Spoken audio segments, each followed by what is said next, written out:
donc quels sont, ou quel est un outil principal qui t'aide à recueillir les informations qui sont vraiment pertinentes pour toi?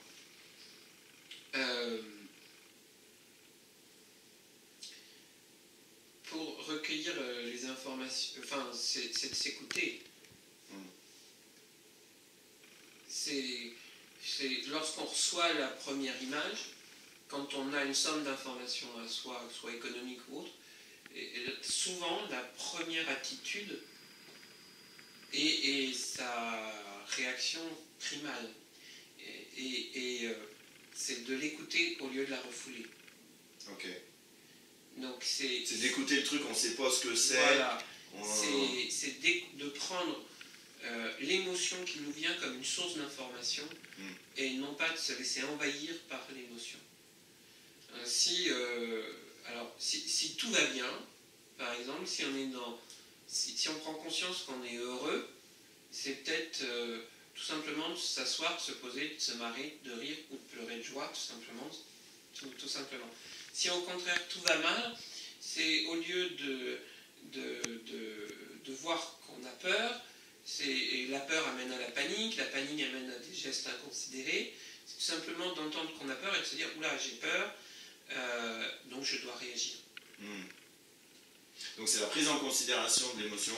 L'émotion comme une source d'information. Voilà, c'est ça, au milieu d'autres informations. Au milieu d'autres informations, qui sont des chiffres économiques, des problématiques autres.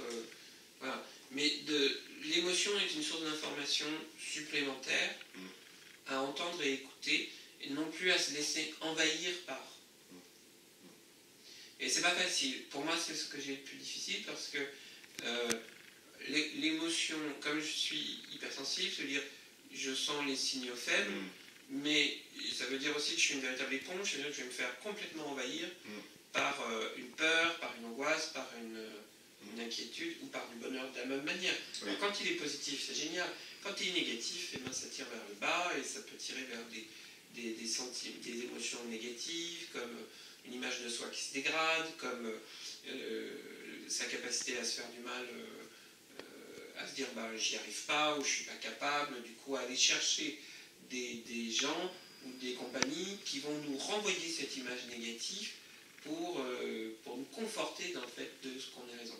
Donc, j'ai tellement connu ça que, du coup, oui, l'émotion négative est une information que l'on doit prendre en compte pour réagir. Et ça ne veut pas dire qu'on cesse d'avoir peur quand on réagit, ou qu'on cesse d'être heureux quand on prend conscience de ça, mais au contraire, on l'utilise. C'est-à-dire qu'on va mettre cette émotion positive ou négative au service du reste. C'est-à-dire que quand c'est une émotion positive, t'es quelqu'un de super bien, tu fais un super management, j'aime travailler avec toi, eh bien, si on se fait envahir par cette émotion-là, on prend la grosse tête. Tandis que si on le prend comme une information, ça veut dire qu'on consolide ce qu'on est capable de faire dans le positif. Donc, je pense qu'au contraire, d'orienter différemment cette source d'information qu'est l'émotion pour le quotidien, eh bien, c'est fabuleux. Ça permet de réagir autrement. Donc c'est ça qui est intéressant, c'est du coup augmenter ta capacité à passer de la subjectivité de l'émotion à quelque chose de plus objectif pour tes stratégies. Voilà. Et puis, voilà, dans l'émotion qui arrive, on s'en sert comme d'un moteur, comme d'une énergie motrice. Et pas comme d'un frein, pas comme quelque chose qui envahit tout et qui empêche de raisonner. Pour moi, c'est difficile encore. Être chef d'entreprise, on flippe souvent. On flippe souvent. Donc, comment est-ce qu'on Surtout quand on doit redresser l'entreprise et qu'on avait pris une entreprise en difficulté. Et voilà, on flippe. C'est-à-dire, est-ce que je vais tout perdre? Est-ce que les salaires, je vais les garantir? Est-ce que mes fournisseurs, je vais pouvoir les payer? On flippe souvent. Tandis que si on considère que la peur qui arrive, c'est une manière de réagir pour pouvoir garantir l'avenir, eh bien, voilà, j'ai peur de ne pas y arriver, donc qu'est-ce que je fais pour garantir l'avenir? Donc c'est ça que j'adore moi dans mon boulot de coach en fait, c'est d'amener les dirigeants à repérer que les émotions ont un vrai potentiel énergétique et du coup de savoir transformer ces émotions en énergie, en capital d'énergie disponible pour avancer vers ses objectifs, et du coup avec de la clarté et de l'intuition. C'est ça que j'adore faire. Et donc du coup, tu as dit qu'il y a plus d'énergie, qu'il y en a qui ont du mal à suivre. Oui. Alors quelles sont les conséquences d'avoir cette patate? Cette patate, alors, j'ai deux exemples. Le premier sur l'entreprise en redressement. Quelqu'un d'un certain âge qui avait certains types d'habitudes et qui considérait qu'il avait toujours bien travaillé, je lui faisais confiance parce qu'il dégageait un certain charisme, une certaine méthodologie qui m'allait, qui correspondait à un certain contrôle qui me rassurait. Et donc je me suis juste dit que cette manière de travailler était bien dans un contexte, mais que le contexte avait changé et que du coup la vitesse devait être différente. Et je me suis rendu compte que cette personne, telle qu'elle travaillait, eh bien, continuait à aggraver la situation de l'entreprise. Donc il a fallu que je me mette à lui dire de fonctionner autrement, tout simplement. Et là, je me suis rendu compte qu'il y avait véritablement un décalage de vitesse qui s'était établi. Donc c'est un peu... bon, je dois gérer le sujet, mais... rattrapable, irrattrapable irrattrapable, je pense. Okay. Donc il va falloir que je gère le sujet.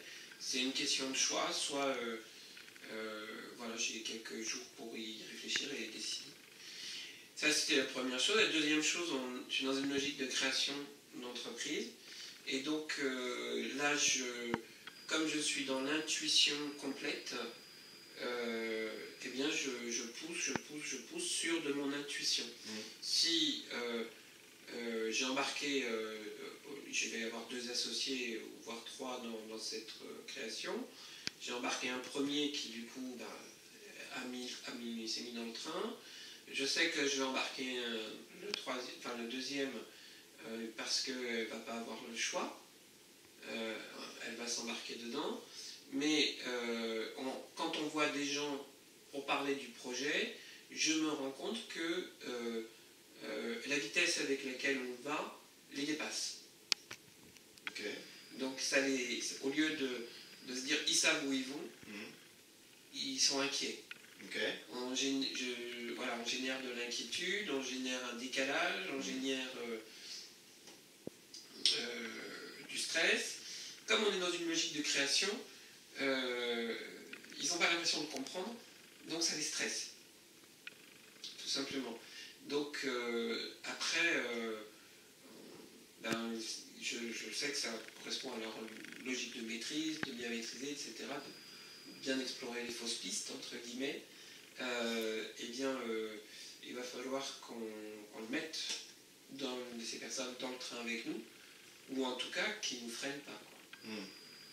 Qu'ils ne nous freinent pas. Et tout à l'heure, j'étais en entretien, et la personne a commencé par nous freiner, jusqu'au moment où je dis, bon, qu'est-ce que vous pouvez faire pour nous? Parce que là, on va vite, donc, et vous ne devez pas nous freiner. Donc, soit on se donne rendez-vous à la prochaine gare, et à ce moment-là, vous vous débrouillez, et nous, on continue à avancer, mais soyez prêts pour le prochain arrêt, parce qu'on ne s'arrêtera pas longtemps. Soit on ne reste pas ensemble, quoi. En gros, c'était ça. Donc j'ai bien vu l'inquiétude, et le prochain arrêt, bon, il est dans 15 jours, et ça va lui permettre de faire un bon raccourci qui va... Et nous, on fera autre chose. Notre chemin sera un peu plus tortueux, mais tout aussi vite, et le sien sera... Donc c'est clair que je vois ces logiques et d'énergie qui se mettent en œuvre, qu'on appelle autrement de la motivation, de l'intuition, tout ce qu'on veut. Mais en gros, oui, je ressens ce décalage, et c'est interpellant. Je ne sais pas encore les gérer complètement. C'est un changement de méthode de travail.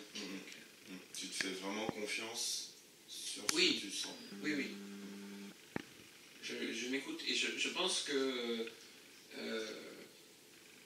du coup, je me dis, par le passé, j'aurais dû m'écouter beaucoup plus. Hein, c'est pas un regret, c'est un constat. Je regrette pas, je suis bien au présent, voilà.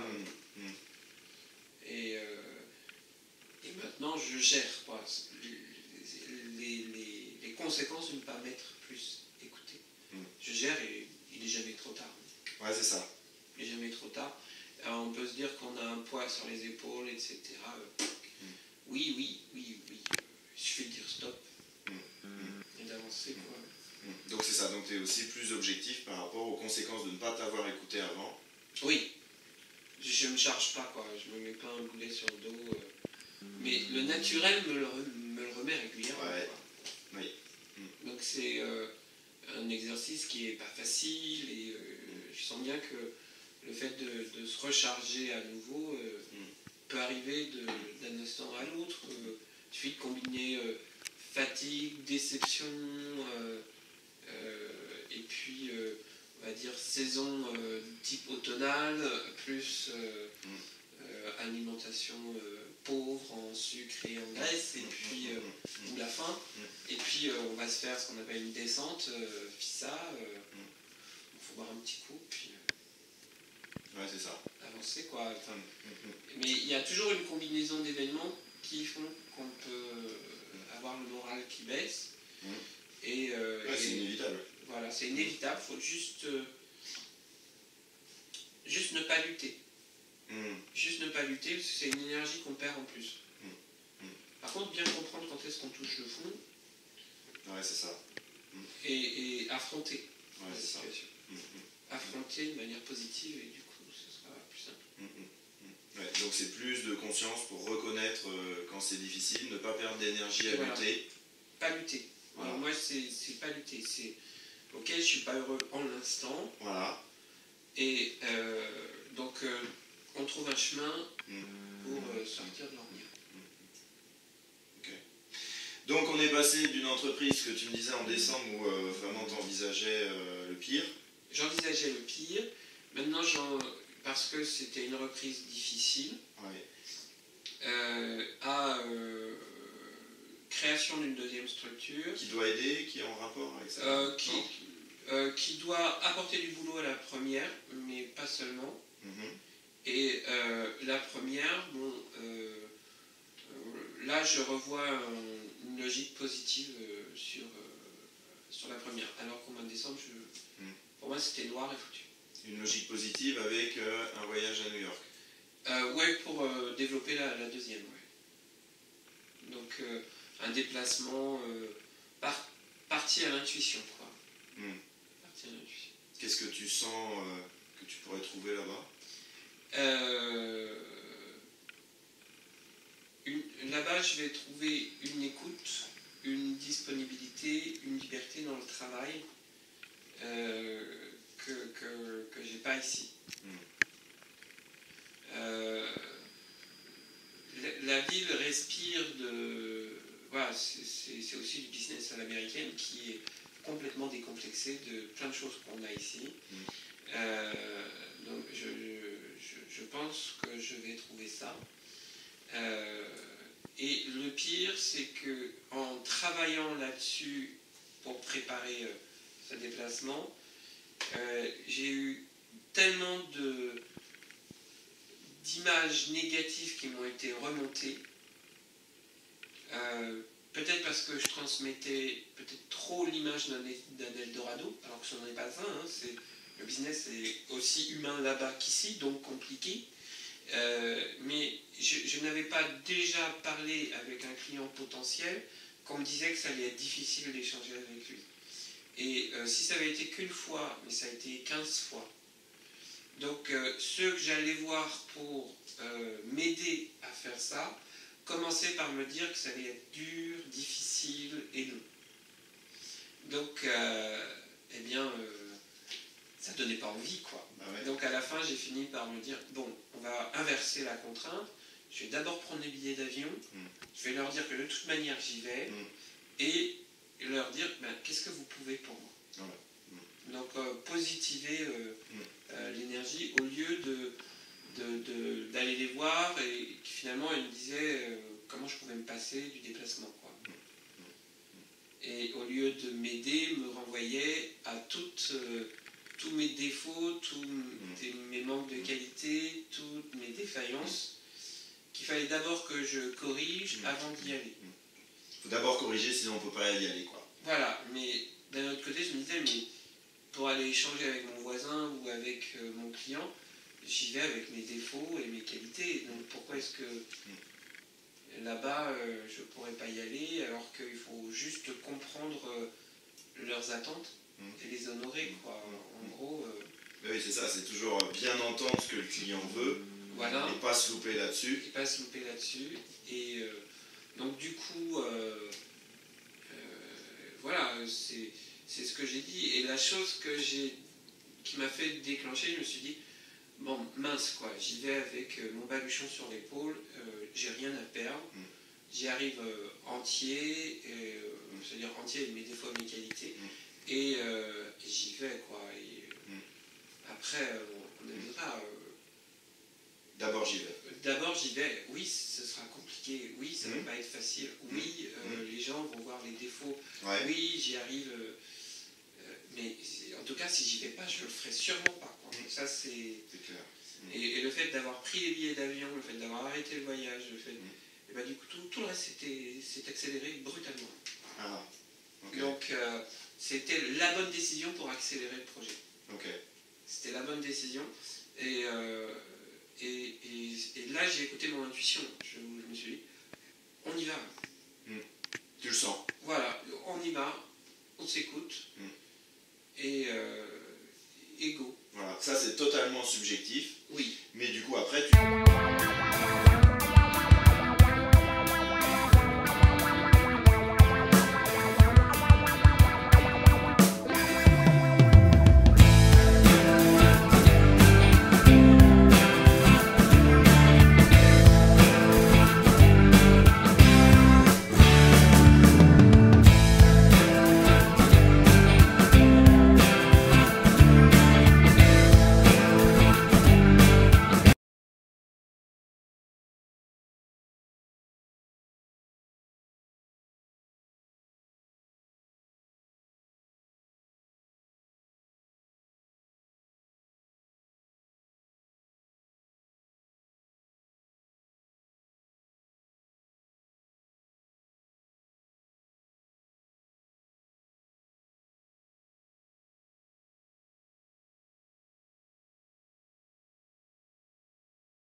sauras écouter les indicateurs et infléchir voilà, les choses, mais on y va. Ouais. Et si j'en reviens, je me dis j'ai rien vu, chose qui est fausse déjà, parce que l'énergie mise... C'est pas la réalité. Voilà, l'énergie mise, on est une semaine avant le déplacement, on a déjà une dizaine de rendez-vous de planifiés. Donc quel est un outil principal qui t'aide à recueillir les informations qui sont vraiment pertinentes, et à chaque fois qu'elle raccroche, elle dit ça va pas être évident. C'est pas grave, au moins on a le rendez-vous. Et on va pouvoir se défendre, et on va pouvoir argumenter, on va pouvoir discuter. Donc oui, mais si on manque de vocabulaire, c'est pas grave. Lorsqu'on reçoit la première... Ouais, donc j'entends que ton rapport à l'adversité, il est complètement inversé en fait. Ah oui, complètement. Complètement. Souvent, la première attitude, c'est vraiment ça. Nous n'avons rien à faire. Les gens qui nous veulent du mal, qu'on soit positif ou négatif, ils nous veulent du mal. C'est d'écouter le truc, on ne sait pas ce que c'est. Voilà, c'est comme ça. Au mieux, on peut les convaincre. L'émotion qui nous vient comme une source d'information, tout ce qu'on risque de se laisser envahir par les... J'adore. C'est ça. Okay. Tout ce qu'on risque, c'est tout va bien. Par exemple, si on prend conscience qu'on est heureux, c'est peut-être... Non, c'est ça, il faut se préparer à la réussite tout autant qu'à l'échec. Oui, c'est ça l'objectif. C'est ça l'objectif. Et par contre, si au contraire, toute l'énergie qui était autour, au lieu de m'a préparé à l'échec. Bah oui, ça m'a préparé à la panique, elle est en tête d'accélérer. Tu as croisé beaucoup plus de gens qui te préparaient pour l'échec que pour la réussite. Ah oui, sinon je dois réagir. Non, ça prise en considération l'émotion. L'émotion comme une source d'information. Voilà, durant ces 4 mois d'accompagnement, est-ce qu'il y a eu un déclic? Les chiffres économiques, problématiques ou pas? Plusieurs.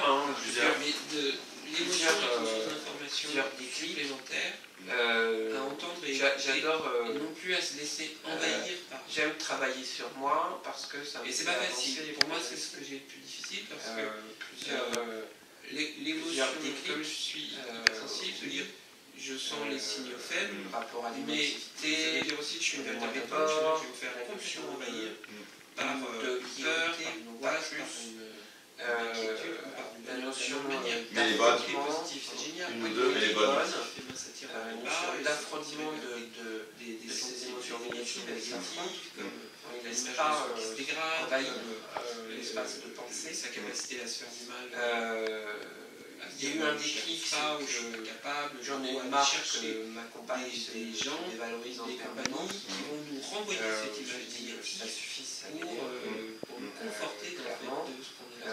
Donc tu as su oser dire alors. Tellement connu ça. Oui, avant j'étais plutôt le sauveteur qui allait la récupérer, qui la remontait, une information. Mais la première chose à dû être pour réagir, dire arrête. Ça ne veut pas dire qu'on cesse d'avoir peur. Arrête, je ne vais pas aller chercher des bonnes victimes.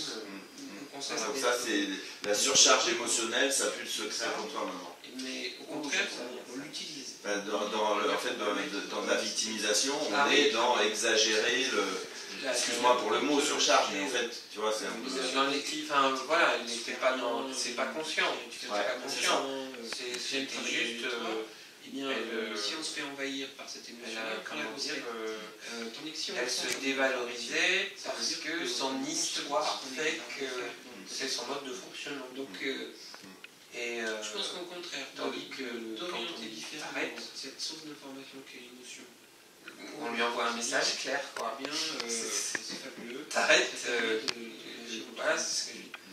C'est ça qui est intéressant, c'est du coup augmenter ta capacité à passer de la subjectivité de l'émotion à quelque chose de plus objectif pour tes stratégies. Voilà, non, t'arrêtes. T'es pas comme ça, voilà, dans l'émotion qui arrive, on s'en sert comme d'une énergie motrice, et pas comme d'un process ou je sais pas quoi, quelque chose qui envahit, rien de tout ça, et qui empêche de t'arrêtes. Moi c'est difficile, voilà, je ramène à l'entreprise, moi ça me fait du bien parce que du coup on va plus vite, comment est-ce qu'on tout simplement, et puis elle, je pense que voilà, bien, est-ce que je vais tout perdre, parce que les salaires, je vais les garantir, est-ce que mes fournisseurs, je vais pouvoir les payer, tandis que si on considère que la peur qui arrive, peut-être qu'à une autre période, c'est une manière de réagir, pour pouvoir garantir l'avenir, eh bien, voilà. C'est l'ancien schéma. Qu'est-ce que je fais? Non, maintenant, bon, moi je suis crevé le soir.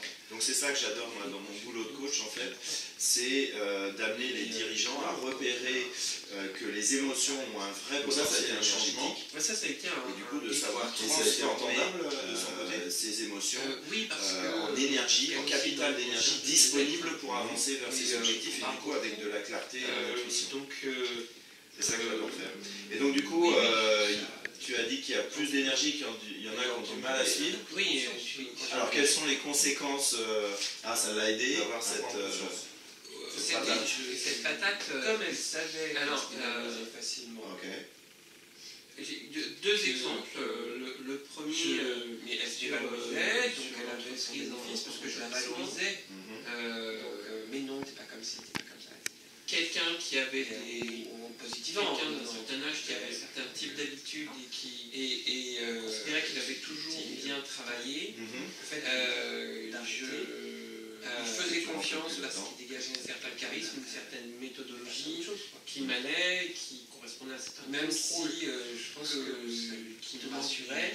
Et donc, j'ai juste dit que cette manière de travailler et je pense que bien dans un contexte, mais que le contexte avait changé et que du coup la vitesse devait être différente. Et je me suis rendu compte que c'est juste cette personne de rayonner telle qu'elle travaillait, et bien continuer une autre manière de aggraver la situation des gens qui sont comme ça. Donc il a fallu de fuir aussi ça. Oui, c'est une autre manière de faire. Mettre à lui dire de fonctionner autrement, tout simplement.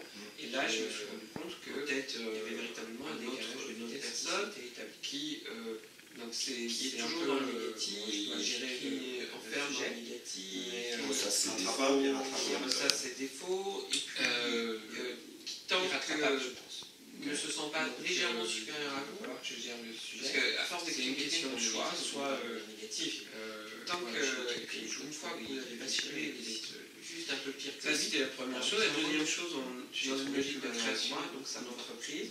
Et donc là, ces gens-là, comme je suis dans l'intuition, pas l'énergie, où j'ai la politesse de ne pas leur dire arrête, bien je pousse sur de mon intuition. J'ai plutôt envie de si j'ai embarqué, je vais avoir deux associés, voire trois dans cette création. J'ai embarqué un premier qui du coup avait un peu trop chaud, il s'est mis dans le train. Je sais que je vais embarquer le deuxième. Est-ce que tu peux nous en dire un petit peu sur tes perspectives d'avenir? Elle va s'embarquer dedans. Mais quand on voit des gens pour parler du projet, je me rends compte que l'avenir, la vitesse avec laquelle on va, on dépasse. Donc ça pense que je vais lieu de logique entre se dire ils savent où ils vont. Je suis en train de monter sur une structure, on génère de l'inquiétude, on génère un décalage, on génère du stress. Comme on est dans une logique de création, ils n'ont pas l'impression de comprendre, donc ça les stresse. Donc tout ça, ça demande de lever des fonds. Donc après, la troisième, je ne suis pas sûr. La troisième, ça va être, je vais probablement mettre mes logiques de maîtrise, de bienveillance, etc. Bien explorer les fausses diplomates et négociations. Et bien, il va falloir là, il faut mettre faire appel à plusieurs entreprises, ou en tout cas qui nous freinent sur nous, avec des gens de pouvoir qui ne nous freinent pas. Et tout à l'heure, j'étais en entretien, et la personne a commencé par freiner l'énergie. Jusqu'au moment où j'ai dit bon, qu'est-ce que vous pouvez faire? Quelqu'un m'a demandé de le faire. Là, on va vite. Et je ne devais pas nous freiner. Donc, soit on se donne rendez-vous à la prochaine gare, à ce moment-là, vous débrouillez, nous on continue à avancer, mais si ça accroche, soyez prêts pour le prochain arrêt, parce qu'on ne s'arrêtera pas longtemps. Mais je pense que soit on ne reste pas ensemble. Pareil, c'est la chose que je dis. Donc j'ai bien vu l'inquiétude et le prochain arrêt, bon, il est dans 15 jours et ça va lui permettre de faire un bon raccourci. Et nous, on fera autre chose. Ça donne envie un peu plus tard de savoir la suite. Tout aussi vite. Après, non, je pense que donc c'est clair que je vois ces logiques de conscience d'être heureux au quotidien qui se mettent en œuvre, de motiver, qu'on appelle autrement de la motivation, de se remplir l'intuition, ça soit sourire et puis d'être. Mais en gros, oui, heureux, tout simplement, je ressens ce décalage. C'est interpellant. Après, quand tu dis l'avenir, c'est pas encore les fini à vivre, mais un changement de méthode, c'est quoi qui a flippé. Tu te fais vraiment confiance, c'est tout ça. Oui. Moi, je pense que je m'écoute et je pense que le bonheur, en fait, du coup, je me dis, par le passé, j'aurais dû m'écouter plus. Parce que c'est pas un regret, c'est un parce que je me suis rendu compte d'un certain nombre de misères pendant quelques années, tout seul, indépendamment des événements qui m'arrivaient dans la vie. Maintenant, je gère. Donc, l'avenir, il y aura des éléments de la vie, des conséquences d'être réussir à profiter du bonheur. Je gère et au quotidien. C'est comme ça que je le vois. Ouais, c'est ça. Et jamais trop tard. Prioriser, on peut se dire qu'on a un poids sur les épaules, etc. Les choses, et puis me servir de ma logique entrepreneuriale au quotidien, qui doit être une force pour aller. Donc c'est ça, donc tu es aussi plus objectif par rapport aux conséquences de ne pas l'avoir écouté avant. Oui, de l'énergie là-dedans. Je ne me charge pas, quoi. Je ne me mets pas un boulet sur le dos.